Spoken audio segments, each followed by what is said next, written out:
buenos días, bienvenidos a este tiempo devocional Tu Palabra para encontrar el camino. Hoy es 8 de abril del 2024. Vamos a continuar con la lectura de la Biblia en un año, con el primer libro de Samuel, capítulos 4 al 6, y el Evangelio según San Lucas, capítulo 11, versículos 29 al 54. Primer libro de Samuel 4 al 6 y Lucas 11, 29 al 54.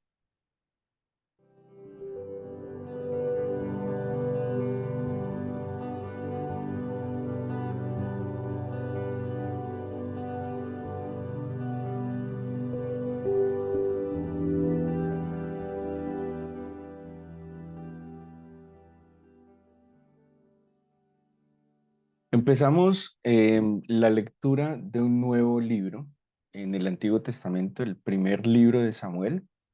Este, este libro podríamos decir que es un libro de transición entre dos etapas muy importantes en el pueblo de Israel y es el paso de la época de los jueces a la monarquía.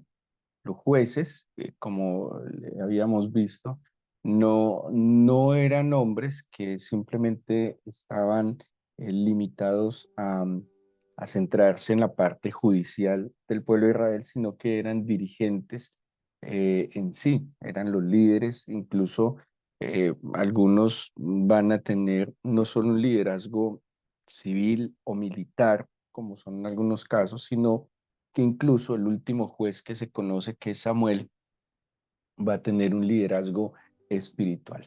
El primer libro de Samuel nos cuenta la historia de una familia, algo que se reitera en el Antiguo Testamento, familias piadosas que tenían tal vez algún problema de engendrar hijos para la gente de la antigüedad, casi que tenía sentido su existencia en la medida en que pudieran tener hijos, en que pudieran tener descendientes.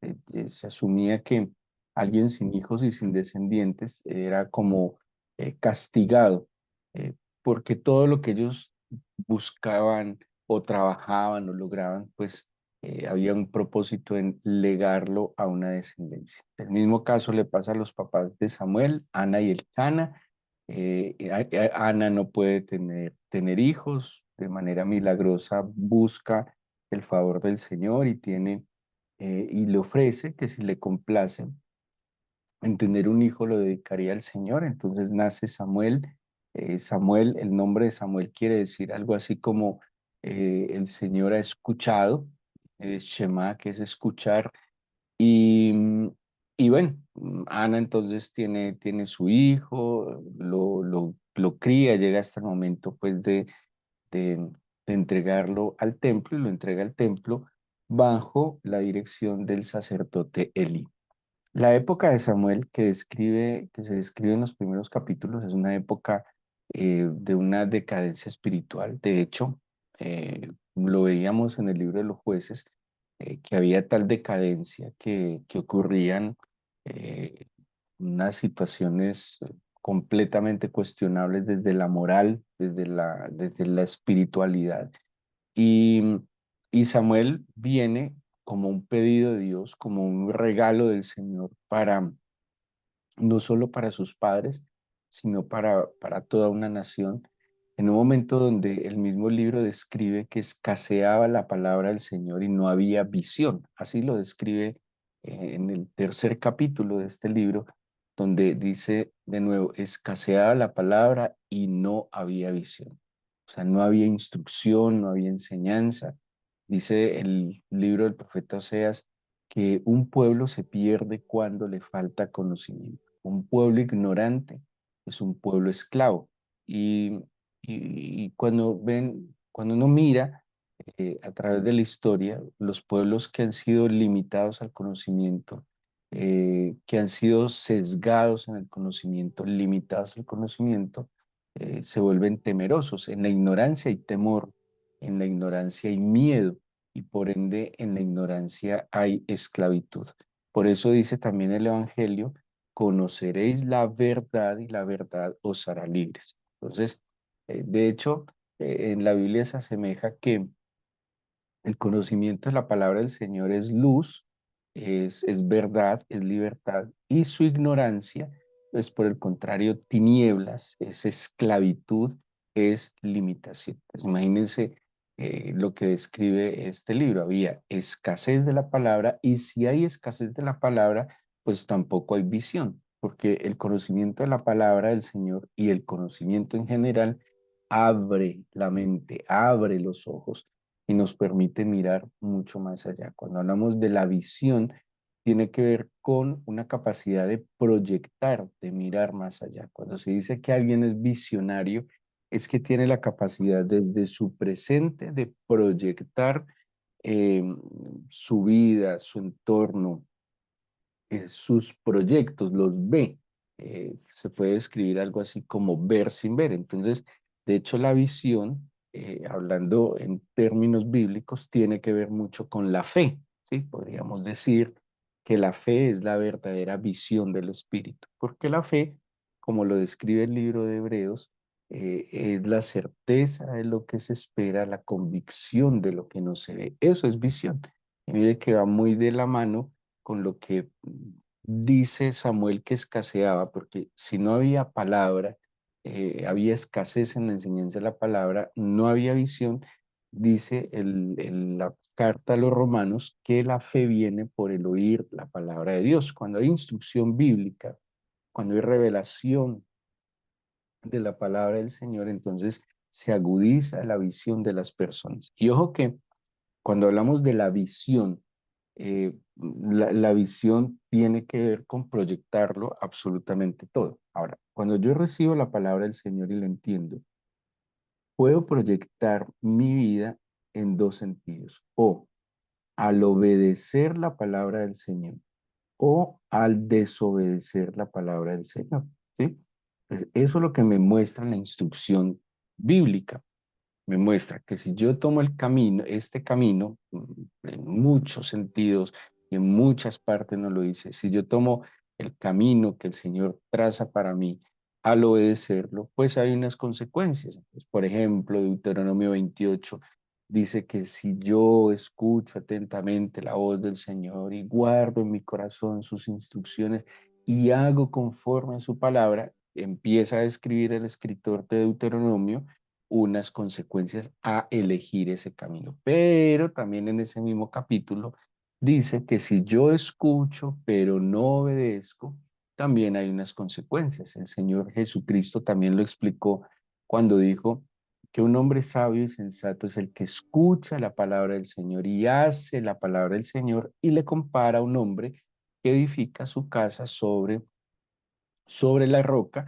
Pero también dice que aquel hombre que escucha la palabra del Señor, pero no hace la palabra del Señor, no la obedece, le compara a un hombre que edifica su casa sobre la arena, ¿sí? ¿Cuál casa tiene más firmeza? Pues obviamente la casa que está construida sobre la roca. Y dice el mismo Evangelio, por eso cuando vienen tempestades, cuando vienen aguas, temblores, pues la casa que está sobre la roca se mantiene firme, pero la casa que está sobre la arena de aquel hombre que escuchó pero no obedeció, sucumbirá ante la adversidad o pues ante estos fenómenos. Así que cuando vamos a ver esa realidad que nos dice el libro de Samuel, es una realidad que posiblemente ha sido constante en otras etapas de la vida, em, y pues me imagino que más en estos tiempos, donde hay tanta información, donde hay tanta saturación de cosas, de entretenimiento, donde la gente pues menos escucha la palabra del Señor, también lastimosamente, bueno, vamos a asumir que menos escucha, no que menos enseña, porque hay enseñanza, pero menos escucha, menos se obedece, y por ende no hay visión, no hay fe, no hay proyección, no hay manera de medir las consecuencias de lo uno o de lo otro. Cuando yo escucho entonces la voz del Señor, cuando yo guardo la voz del Señor, tengo la claridad de saber hacia dónde va mi vida dependiendo de las decisiones que tome. Mucha gente con escasa visión no está calculando que si sigue ese estilo de vida se está destruyendo, no le importa. Y quien tiene visión sabe que ese camino lo lleva a la destrucción o ese camino lo lleva a la bendición. ¿Sí? Eh, Cuando hay visión, yo mido claramente cada paso que estoy dando y cada paso que estoy dando me lleva a la vida, me lleva a la salvación o cada paso que estoy llevando, que estoy dando me está llevando a la perdición. En eso está la visión también. Por eso, como decían los epicúreos, comamos y bebamos que mañana moriremos. Quien tiene escasa visión, quien no proyecta las consecuencias de las decisiones de su vida, simplemente vive al día a día, ¿sí? Simplemente vive, ¿cómo se dice?, desembocado por sus placeres, ¿sí? Le da rienda suelta a sus placeres, a sus impulsos, los justifica, ¿sí? Los justifica y simplemente no le importa lo que venga, no mide las consecuencias. Por eso, quien escucha la voz del Señor, quien es instruido en la palabra del Señor, también desarrolla algo que nos enseña la Escritura, que es el temor de Dios. ¿Qué es el temor de Dios? El temor de Dios implica temer y temblar delante del Señor en que a mí no se me pasa por la cabeza o temo y tiemblo de hacer algo en contra de su voluntad. Por eso la Biblia nos exhorta a que haya temor de Dios en nuestro corazón. Cuando hay temor de Dios en mi corazón, yo mido mis acciones, yo mido mis palabras, yo mido mis miradas, yo mido lo que escucho, yo mido mis palabras, porque sé que cada acto tiene una consecuencia. Y si hay temor de Dios en mi corazón, pues yo pensaría dos veces antes de irme en contra del Todopoderoso, ¿sí? Esa es la situación entonces que está viviendo el pueblo de Israel en la época de Samuel. Viene Samuel, viene a cumplir una función muy importante. Ya desde el capítulo 4 empieza a cumplir esta función. Es una función educativa, es un pueblo indocto, ajeno completamente a las palabras del Señor, pero además de esa función educativa de instrucción, también lleva al pueblo a que encuentre en su camino el propósito que el Señor tenía para ellos. Y hablábamos que es un libro de transición porque también más adelante en el capítulo 6 7 el pueblo de Israel decide pedirle a Samuel que les diera un monarca como los demás pueblos que lo rodeaban, ¿sí? Entonces, ahora les decía que es un libro de transición entre la época de los jueces y la monarquía. ¿Por qué no existía la monarquía antes? Pues porque se supone que Israel era una teocracia donde quien dirigía directamente los designios del pueblo era el Señor. El pueblo renuncia a la teocracia y pide que la forma de gobierno que tengan ellos sea igual a la de los demás pueblos. Israel mira que sus vecinos tienen un rey, ¿sí? Israel mira que los vecinos tienen, bueno, ¿qué funciones tenían estos reyes? Ellos lo veían así: ¿quién libre nuestras batallas y quién nos unifique? Como en la época de los jueces eran caudillos, podría decir, digámoslo, regionales, pero no nacionales. Entonces Israel dice, no, necesitamos alguien que nos dirija en las batallas y que nos unifique, ¿sí? Lastimosamente ellos desconocían o ignoraban o no querían aceptar que el Señor era el soberano sobre ellos, que venía a darles el vínculo en medio de ellos e incluso el que libraba sus batallas. Bueno, al fin y al cabo, el Señor cede, el Señor le dice a Samuel, no te están menospreciando, rechazando a ti, sino a mí mismo, pero listo, dales un rey. Y luego le va a decir el Señor, este rey que ellos van a tener, esto es lo que les va a demandar, pero si eso es lo que quieren, eso es lo que les concedo. Hay algo que no está explícito en la Biblia, ¿sí? No está, no lo vamos a encontrar de esta manera, pero se puede deducir de la Biblia sobre la voluntad del Señor.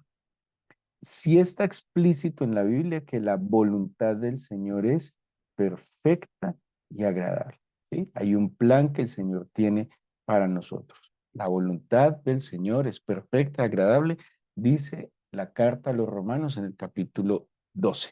La voluntad de Dios es perfecta y agradable. Pero la otra parte que se puede deducir, que como les dije, no está de manera expresa, es que la voluntad de Dios también es permisiva, ¿sí?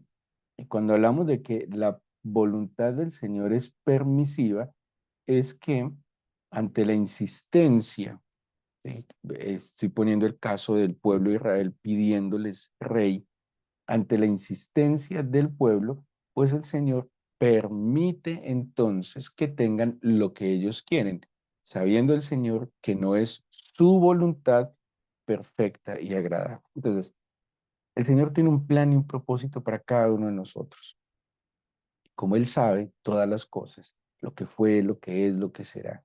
Hay un camino que el Señor sabe para nosotros que nos conviene y tiene un final. Pero de acuerdo a cada decisión que nosotros tomemos, la vida es un camino. Entonces, cada uno estará o siguiendo ese camino que el Señor tiene y sabe que nos conviene, o cada uno empieza a tomar decisiones que lo pueden ir apartando del camino, ¿sí? En esas decisiones que cada uno toma sin contar con el Señor es donde el Señor es, lo que le digo, permite. Pues bueno, yo tengo esto para ti, pero si tú quieres decidir esto, que sabes que abiertamente está en contra de mi voluntad, pues te lo permito, tampoco te voy a obligar. Eso fue lo que pasó con el pueblo de Israel. El Señor le dijo, yo no tenía en mis planes la monarquía para ustedes, pero si ustedes lo deciden, si ustedes lo quieren, pues se los voy a permitir. Eso sí, estas son las consecuencias de su decisión. Y así es como nos lo plantea el Señor. Tengo para usted un camino que no es tan fácil, que es estrecho, que es demandante, que es exigente, pero al final viene la salvación y la vida. Pero hay otro camino que es amplio, es sencillo, es descansado, es cómodo, seguramente es más placentero, pero usted toma la decisión. Lo que le quiero mostrar es el final de cada uno de estos caminos. Eso el Señor se lo plantea al pueblo de Israel. Así que léanlo con mucha atención en este sentido, donde el pueblo de Israel va a experimentar al principio seguramente cosas muy agradables, como dice el dicho popular, escoba no va barre bien, al principio todo muy chévere con la monarquía, pero después la monarquía sí se va a convertir en un problema para el pueblo de Israel. De verdad, el mejor gobierno que podríamos tener es dejar a que Cristo gobierne en el corazón de cada uno de nosotros y dirija nuestros designios. Cuando yo estoy sujeto a Cristo, eh, aunque el hombre quisiera, el ser humano quisiera eh, ejercer una autoridad equivocada sobre mí, estoy seguro que el Señor nos protegerá, nos guardará y nos celará. Ese es el plan de gobierno que tenía el Señor para y que tiene el Señor para la humanidad, es Él gobernando en cada corazón. Y en el gobierno de Él en cada corazón, que traería equidad en nuestra vida, justicia, misericordia, una capacidad de amar, una capacidad de perdonar y de, como lo enseña el libro de Jeremías, entresacar siempre lo precioso de entre lo vil. Todos tenemos cosas preciosas y todos tenemos cosas viles. El Señor le decía a Jeremías, entresaca lo precioso de entre lo vil, o sea, saca siempre lo mejor de ti. Y ahora imagínense de el Señor gobernar en cada corazón, que todos pudiéramos sacar siempre lo mejor de nosotros. Y no como a veces sucede en la sociedad, que cada uno saca lo peor de sí. Antes ha durado este mundo, antes no nos hemos arrancado entre nosotros mismos la piel, los ojos y no nos hemos acabado. La esperanza está en Jesucristo, en que Él venga y gobierne en cada corazón. La esperanza no está en un político, la esperanza no está en una ideología política, la esperanza está en la verdad eterna de Jesucristo. Y antes de que haya, no sé, gobernadores justos, debe estar el gobierno del justo en el corazón de cada uno de nosotros. Cuando cada hogar entregue el dominio, la dirección del Señor justo, seguramente eso se va a tener que multiplicar de alguna manera. Cuando el Señor enseña el Padre Nuestro, que lo leímos en estos días en el Evangelio de Lucas, venga a nosotros tu reino, venga a nosotros tu reino, venga a nosotros tu autoridad, tu gobierno que está en los cielos, que lastimosamente no está aquí en la tierra, venga a nosotros. Y ese venga a nosotros es aquí, a mí, ahora, a mi vida, a mi casa, entre en mi casa, entre en mi vida, entre en mi hogar. Gobierna, haz tu voluntad. Mire que el mismo Padre nuestro dice que se haga tu voluntad, como se hace en los cielos, se haga aquí en la tierra. Y depende de cada uno que tome la decisión. Pero si nosotros limitamos buscar al Señor solo porque tenemos problemas, si nosotros buscamos al Señor solo para que nos apague un incendio, solo para que alivie una carga, ese no es el deber ser. La idea de buscar al Señor es que yo le reconozco como el creador, el soberano, y soy yo quien viene a someterse a Él, no es lo contrario. El ser humano tiene un ego tan grande que pretende buscar a Dios para que Dios se someta a Él. Entonces por eso viene, le busca y cree que tiene el derecho de demandarle lo que él desea. Y no, el Señor no es la lámpara de Aladino que usted puede frotar y le va a pedir deseos. Eso es una visión muy, muy equivocada de quién es el Señor. El Señor es el eterno, el creador, el todopoderoso, el que en un chasquido puede reiniciar o acabar con todo esto. Por eso, temer a Dios y darle gloria. ¿Sí? Así que yo le busco porque le reconozco como el soberano y estoy dispuesto a sujetarme a Él. Si yo le reconozco que Él me creó, que Él me salvó, porque me perdonó, porque entregó la vida de su unigénito, pues no voy a venir con una actitud de demandarle, sino, Señor, aquí estoy. Dime qué clase de vida quieres que yo viva, ¿sí? Y yo me dejo ceñir de ti.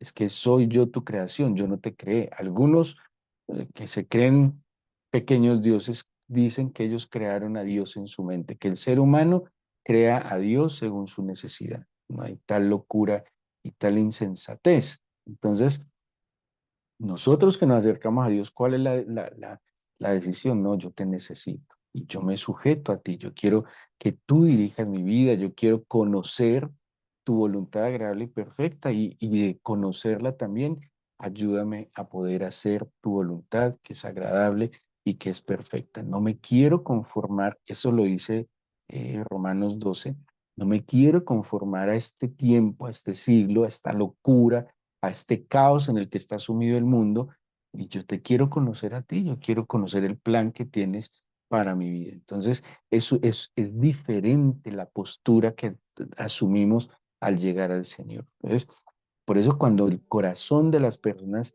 es un corazón acreedor, o sea, que cree que todo el mundo le debe, también cree que Dios le debe. Entonces, va a la iglesia el domingo como si fuera un gran sacrificio y demanda del Señor que le tiene que dar todo lo que él quiere durante toda la semana. No, por eso con humildad nos esforzamos, con humildad le buscamos, vamos a la escritura, con humildad eh, pedimos perdón ante nuestras faltas y anhelamos que de verdad día a día Él dirija nuestros pasos.